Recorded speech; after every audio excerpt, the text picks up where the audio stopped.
It's a pleasure to be here. I'm honored to be here discussing awareness, survivorship, and breast cancer and how it impacts us. Cancer continues to touch too many lives. You either know someone who's had cancer or you may have had cancer yourself. And again, my name is Eric Dunlap, and I'm a 21-year breast cancer survivor. I'm here to share my story about fear, faith, and friendship, and embracing the challenge in God's amazing grace. Many have asked, as a male, how do you find out that you have breast cancer? It's not as if men as a whole get mammograms annually. So how do you find out? What made you know that you had breast cancer? And I flashed back to a day when I found some old photos of when I first got married. And my wife had taken photos of me coming off the beach. And at that time, I was in very good shape. You know, I had the six-pack abs. I had the gun show of the arms and muscles. And the pecs were looking pretty good as well. You know, I could have been the Ebony Man or in GQ magazine of some sort with my shirt off at the time. But fast forward, you have two children. You have a little more sedentary lifestyle. You kind of settled into marriage. And unfortunately, that six-pack now was insulated. I could no longer see the definition in the stomach area. The guns had kind of sagged a little bit. They were not right where they needed to be. And the chest wasn't all it needed to be either. And so I decided to jump into a workout that's going to give me the power and return me back or restore me back to what I was when I was a little younger. And of course, I decided I was going to do that. And then doing all of those push-ups and sit-ups and curls, that when I woke up in the morning, I'd be back to where I was. Of course, man, we have that thought process in our heads that we can just turn the clock back and restore ourselves back to what we used to be. But during that workout, it was a strenuous workout. I was doing a series of curls and sit-ups and push-ups. Once I completed about 100 push-ups, I thought I was really accomplishing something in doing that because I hadn't completed that task in a long time. I felt excruciating pain in my chest. And I looked to figure out, what is this pain coming from? So the pain became greater and greater as I sat on the floor or attempted to sit up, but I couldn't get off the ground because the pain was so great. So I began to clutch my chest. And since I was in the basement working out alone, I called for my wife because I couldn't get up. And I realized that something was wrong, but I couldn't figure out what it was. I thought I'd torn a muscle. And unfortunately, the pain was worse than it was the first time by the time my wife reached the basement. So she's thinking I'm having a heart attack. And I told her that I'm breathing fine. It's just that my chest is hurting so badly.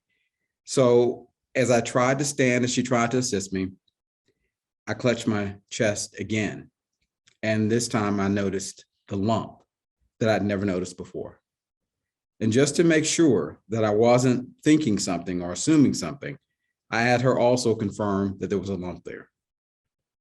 Now, mind you, at the time, we had two little children, two little boys, a 13-month-old Christopher and my 3-year-old Jordan.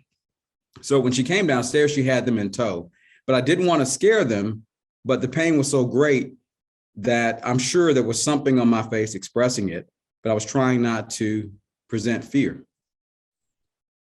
But nonetheless, I'm a man, I'm human, and something was not right. So I told my wife, I'm going to go to the doctor. It was in the evening, so I was going to the doctor in the morning and figure out what this was.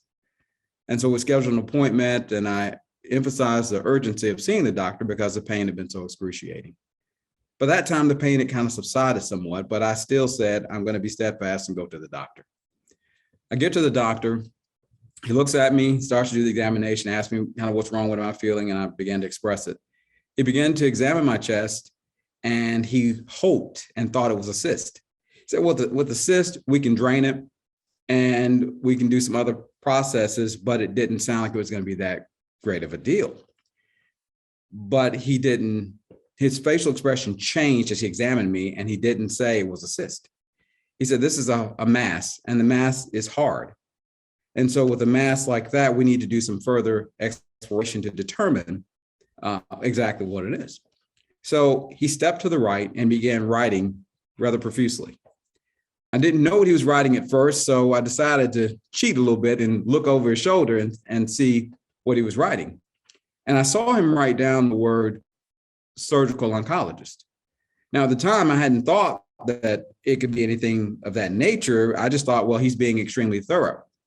But then he summoned his assistant to come in, and he whispered to her, but it was loud enough for me to pick it up, to get him in for an appointment immediately. And so I didn't want to tell him I was eavesdropping, but I was, because I was concerned that he whispered it, but I saw what he wrote and I could swear there was an exclamation point on surgical oncologist. And so I asked him, I said, well, what are you suggesting? He said, I want you to see a specialist. And I said, why? And he said, well, I want to make sure, because it's a harder mass, that we make sure it's not something else. And I went to see the surgical oncologist about a day later, and the surgical oncologist looked at me and said, how long have you had this lump? And I said, I just noticed it 2 days ago. And he said, we're going to do what's called a needle aspiration. That's when they extract cells from that area.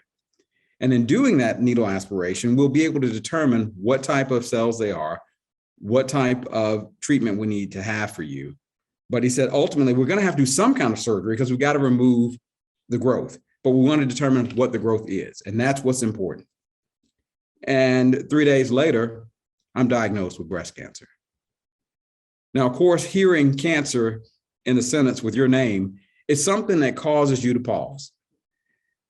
I knew about cancer because my mother, prior to my diagnosis, 4 years prior to my diagnosis, was also diagnosed with breast cancer.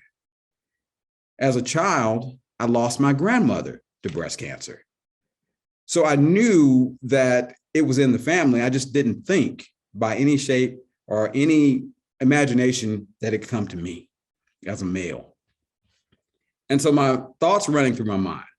The first one was, how much time do I have? Sometimes when people get a cancer diagnosis, depending on the stages and where it is and how it has progressed, people are given a time, maybe a few months, a few weeks, maybe a year.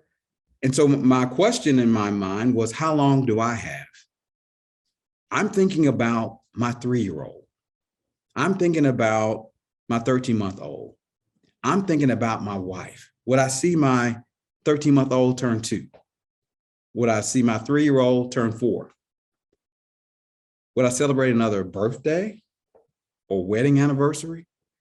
And so this is playing in my head while the doctor is telling me about this diagnosis. But I'm a man of faith, and I decided to seek a second opinion. And sometimes you don't know how things are being orchestrated by God in your process.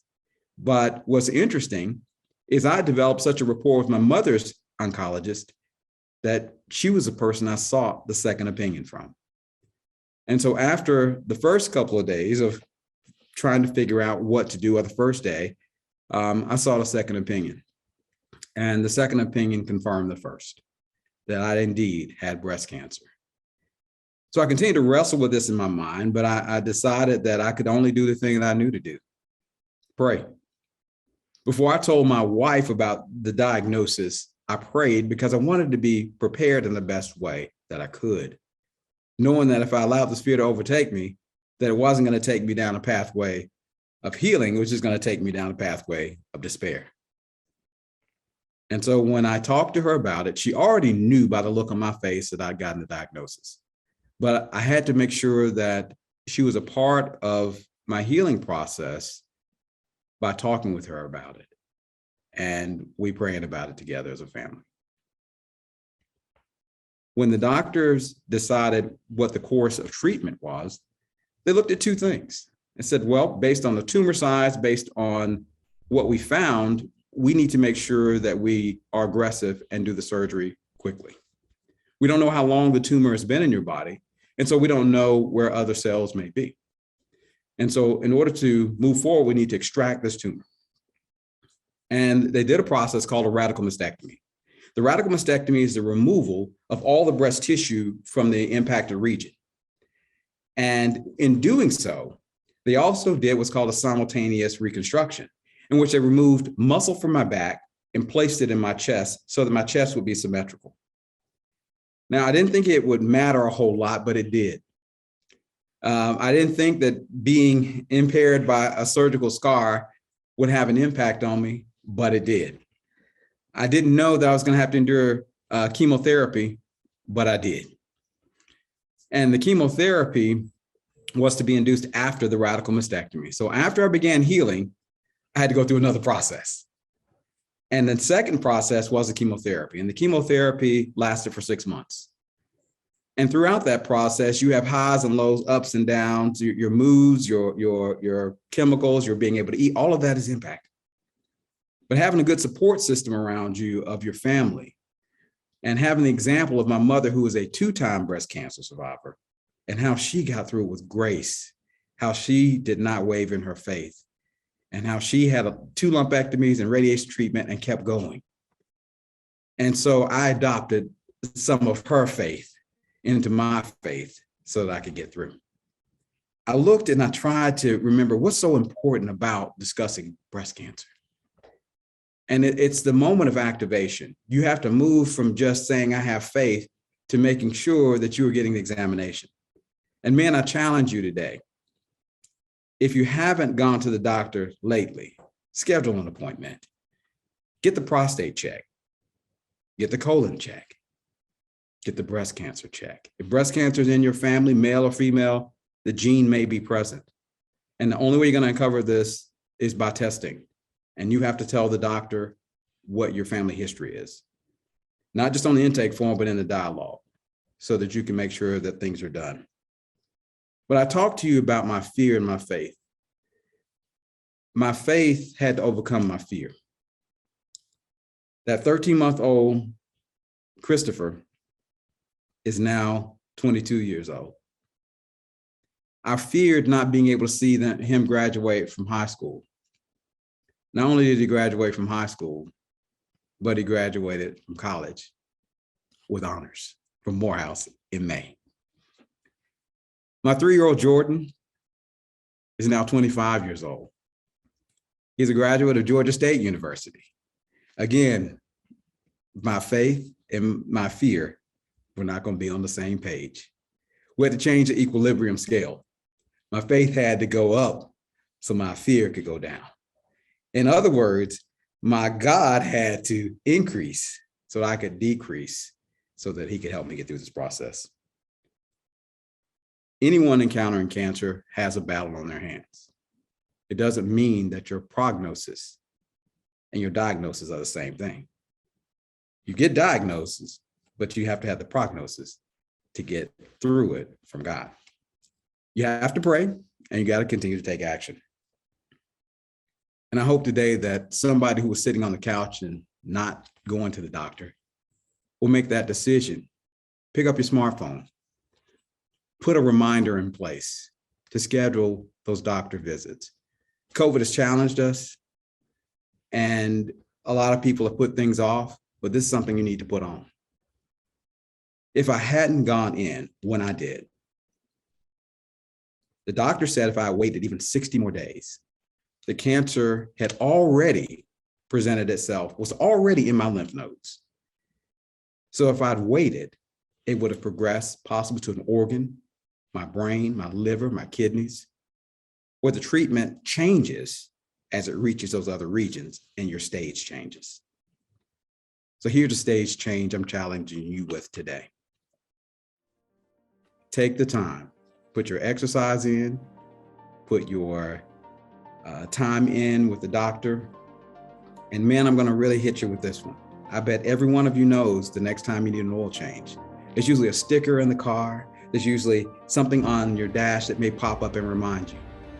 So set your pop-up to remind you that God gave you an engine already. The temple that you've been given has to be maintained. You know, if you don't maintain the car, if you don't change the oil, what's going to happen? If you don't change the transmission fluid, what's going to happen? So a little maintenance can go a long way. Take those walks, get the exercise in, keep your nutrition up. And remember, through this process, my fear has been admonished. My faith has been increased. Whatever you encounter in life, let God infuse you and take an action to increase Him and increase your progress so that you are here for your family, your friends, and the community. Thank you for listening today. And thank you for pre-committing to an action that's going to enable you to be healthy, physically, mentally, and spiritually. In Jesus' name, amen.